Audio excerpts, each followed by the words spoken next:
Welcome back again to Bent Out of Shape, your do-it-yourself resource for metal art. Today's episode, I want to talk about the question I get all the time. What is the most important thing in your shop you can't live without? Well, there's no easy answer to that. So I'm just going to do a quick go around of what is in my inner circle here that I use every day. Very important stuff. Some things I can't do without, some things I could. So first and foremost would probably be the welders. You can't do this kind of work without welders. I use Miller welders almost exclusively, made in Appleton, Wisconsin, an hour away. Good stuff, proven, tried and true. Next thing I use a lot, this big old Apprentice Vice. It's old, it's bulletproof, they're tougher than nails. Something I use all the time. When you're doing metal art, you use a lot of rod. I'm always cutting rod, trying to bend something. This rod parter, it's called a rod parter, not partner, from Harry & Sons, Chicago, Illinois. Older model, no doubt. They must have made numerous models. This is an RP2.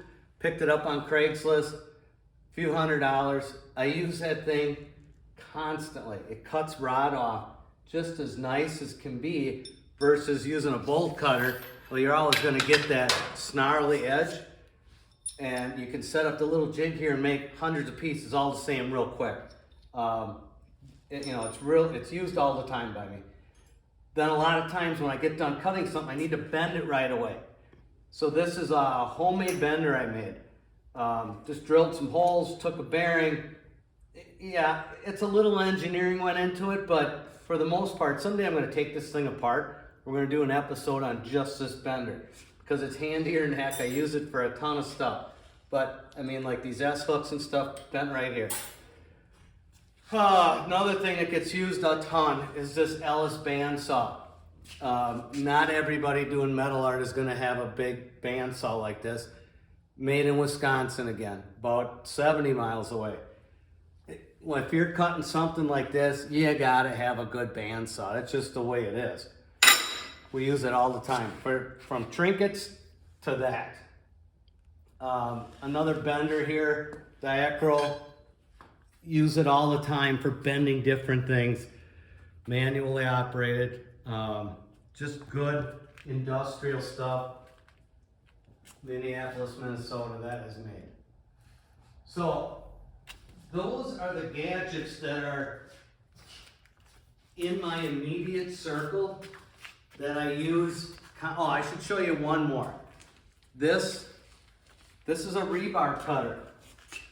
$5 at an auction. You know, it's just as simple. It takes a little bit to cut something, but as soon as this episode is done, I'm going to film another episode on making a goose. So I'm going to use that thing constantly as I'm right here. But these are the tools that I use in this. I could work here 2-3 hours and just get by with this group of tools, making stuff like this. So if you like this kind of content, you want us to do more episodes like this, like us, subscribe to our channel, comment, we'll reply back. Keep watching. Thank you very much.